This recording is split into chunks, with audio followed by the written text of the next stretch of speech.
Hello and welcome to judicial services platform. आज का topic है ऑल्टरनेटिव चार्ज, जो कि प्रोवाइडेड है सेक्शन 221 सीआरपीसी में। अब ऑल्टरनेटिव चार्ज सुनते ही ज़्यादातर लोग पहुंच जाते हैं सेक्शन 216 में। हावेवर ऑल्टरनेटिव चार्ज का जो प्रॉपर सेक्शन है वो है सेक्शन 221 सीआरपीसी। सेक्शन 216 सीआरपीसी का जो मोड या प्रक्रिया है वो अपनाने की ज़रूरत तब पड़ेगी जब कोर्ट इनिशियल स्टेज पर, इनिशियल चार्ज फ्रेमिंग की स्टेज पर सेक्शन 221 का प्रोसीजर नहीं अडॉप्ट करता है। सेक्शन 221 को मैं आपको एक एग्जाम्पल से क्लियर करती हूँ। मान लीजिए एक फैक्ट्री के एम्प्लॉय ने फैक्ट्री में चोरी की। अब ये थेफ्ट की कैटेगरी में आएगा या चूँकि ये प्रॉपर्टी उसे सौंपी गई थी या इंट्रस्ट की गई थी, ये क्रिमिनल ब्रीच ऑफ ट्रस्ट की भी कैटेगरी में फॉल कर सकता है और ये डिसऑनेस्ट मिसअप्रोप्रिएशन की कैटेगरी में भी फॉल कर सकता है। अब चार्ज के स्टेज पर कोर्ट के पास वो मटेरियल होता है जो पुलिस ने कलेक्ट किया होता है। क्या क्या हो सकता है?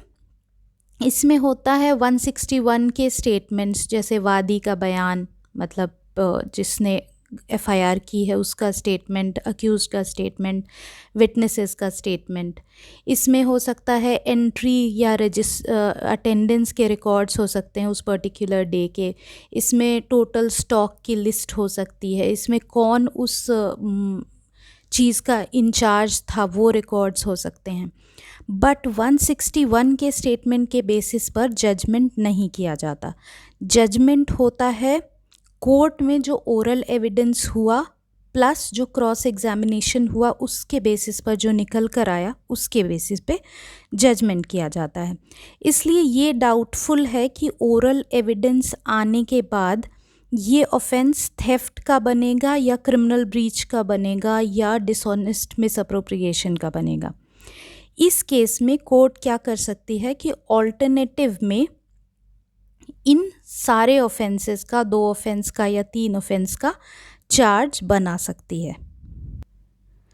अगर कोर्ट ये ऑल्टरनेटिव चार्ज फ्रेम नहीं करती और ओरल एविडेंस के बाद ऐसा लगता है कि ऑफेंस जो चार्ज किया गया था वो थेफ्ट था, बट जो प्रूव हो रहा है वो डिफरेंट ऑफेंस है, क्रिमिनल ब्रीच ऑफ ट्रस्ट का ऑफेंस है, तब कोर्ट सेक्शन 216 और इफ़ रिक्वायर्ड सेक्शन 217 का प्रोसीजर फॉलो कर सकती है और जजमेंट से पहले at any time before the judgement charge को ऑल्टर करके जो दूसरा ऑफेंस जिसके लिए वो लायबल पाया जाता है उसमें उसको पनिश कर सकती है। ये है ब्रॉडली जो कि सेक्शन 221 सीआरपीसी में कहा गया है। आप स्क्रीन पर सेक्शन 221 के वर्डिंग्स देख रहे हैं। I am not reading it out. इसमें जो कीवर्ड्स हैं उनको मैंने हाईलाइट किया है और जो कीवर्ड्स हाईलाइटेड आपको दिख रहे हैं, दैट इट इज़ डाउटफुल। यहाँ ये समझना ज़रूरी है कि there must not be any doubt as to a single act और series of acts which constitute the transaction. मतलब ये कि फैक्ट्स ऑफ द केस में या प्रोसिक्यूशन स्टोरी में डाउट नहीं होना चाहिए। ये बात एक्सप्लेन की गई है ऑनरेबल सुप्रीम कोर्ट के एक लीडिंग केस में। केस का नाम है state of West Bengal versus Laisal Haque and others, AIR 1989, Supreme Court 129। इसमें क्या हुआ था, एक मिल में 15-16 लोगों ने डेडली वेपन्स से आर्म्ड होकर ये लोग घुस गए और मारपीट करने लगे और उनमें से एक मिस्टर ए ने मिल ओनर पर फायर कर दिया और फायर करके मार दिया।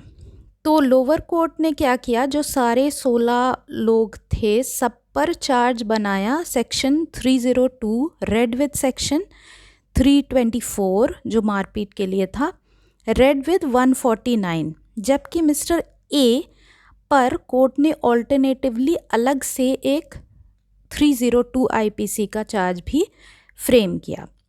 लोअर कोर्ट ने ये पाया कि जो असेंबली थी जिसमें 15-16 लोग थे, सबका ऑब्जेक्ट मर्डर करने का नहीं था, सबका ऑब्जेक्ट घुसकर मारपीट करने का था, बट मिस्टर ए का इंडिविजुअल इंटेंशन जो था वो ज़रूर मर्डर का था।